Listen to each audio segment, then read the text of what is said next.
হামলা চালিয়েছে বিরোধী শক্তির উপর আমরা তীব্র নিন্দা প্রতিবাদ জানাচ্ছি। এই জুলাই বিপ্লবকে বিলম্বিত করার জন্য যারা ষড়যন্ত্র চক্রান্ত করবেন তাদের বিরুদ্ধে প্রয়োজনে আমরা আরো বেশি রক্ত দিয়ে জমিনে আরো মোকাবিলা করব। সম্মানিত ভাইরা, আমরা বহুত কষ্ট করে সাধারণ শহীদের বিনিময়ে আমরা জুলাই আগস্টের গণঅভ্যুত্থান করেছি।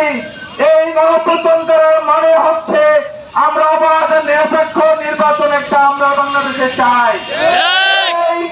এই জুলাই অভ্যুত্থানের স্বীকৃতি আমরা চাই রাষ্ট্রীয়ভাবে। আমরা এই ভোটারদের প্রত্যেকটি ভোটারকে মূল্যায়ন করার জন্য সংসদ পদ্ধতিতে নির্বাচন চাই। আমরা অবাধ সুষ্ঠু নির্বাচন পরিবেশ সৃষ্টি করার জন্য যত সংস্কার করা প্রয়োজন সমস্ত সংস্কার করে আমরা নির্বাচন চাই। আর কোন বাংলাদেশ চাই না যেই বাংলাদেশে আরেকটি নতুন ফ্যাসিবাদ কায়েম হবে। বাংলাদেশ চাই যেই বাংলাদেশে ইনসাফ প্রতিষ্ঠিত হবে।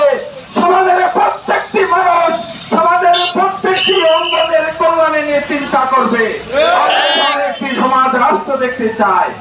ডাক্তার শফিকুর রহমানের নেতৃত্বে জামাত ইসলামী আগামী 19 জুলাই ঐতিহাসিক শরৎ উদ্যানে যে ছাত্র সমাবেশের আহ্বান করেছে, এই সমাবেশে দল মত নির্বিশেষে সবাই আমরা সমাবেশে অংশগ্রহণ করার মধ্য দিয়ে বাংলাদেশ থেকে চিরতরে ফ্যাসিবাদ মুক্ত করতে চাই। বাংলাদেশের আধিপত্যের মানুষকে মুক্তি দিতে চাই। আমরা জুলাই অভ্যুত্থানে রাষ্ট্রের স্বীকৃতি চাই।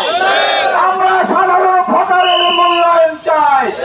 আমরা অবাধ নিরপেক্ষ নির্বাচনের মধ্য দিয়ে আমাদের আগামী দিনে যে সরকার গঠিত হবে এই সরকারের জনগণের কাছে দায়বদ্ধ থাকে এমন নির্বাচন আমরা চাই। জামাত ইসলামের যে আগামী 19 তারিখে মহাসমাবেশ, এই সমাবেশটা সফল করার জন্য জামাত ইসলামের প্রত্যেকটি নেতা কর্মীকে বিপুল পরিমাণে উৎসাহ উদ্দীপনা নিয়ে যত প্রকার প্রাকৃতিক দুর্যোগ আছে সমস্ত প্রাকৃতিক দুর্যোগকে মোকাবিলা করে আগামী দিনে সঠিক সময়ে আমরা 19 তারিখে শনিবারের সমাবেশ সভায় হাজির হব ইনশাআল্লাহ। সফল করার জন্য দেশবাসী শহরবাসীর কাছে আমি প্রত্যাশা কামনা করছি। আসুন আমরা এই সমাবেশ বাস্তবায়ন করার জন্য আমাদের নিজেদের জায়গা থেকে সর্বোচ্চ ভূমিকা পালন করি।